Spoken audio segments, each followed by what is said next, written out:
আমি আছি এখন সেই ফারাক্কার যেটা নতুন ব্যারিজ তৈরি হলো সেই ব্যারিজটাতে কিন্তু এখন আমি রয়েছি। আর আমি দেখতে পাচ্ছি যে এখন সেই নতুন ব্যারিজ ইতিমধ্যে রিসেন্ট 2-4 দিনের মধ্যে চালু হয়ে গেছে। আর দেখুন আমি হেঁটে বেড়াচ্ছি সেই নতুন ব্যারিজের উপরে। দেখুন কি সুন্দর জায়গা, একবারে পুরোটা চকচকা হয়ে গেছে কিন্তু।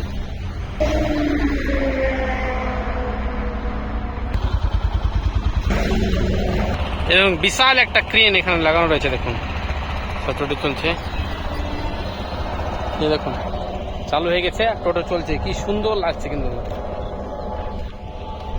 যেখানে একটা লাইট লাগানো রয়েছে, এই দেখুন।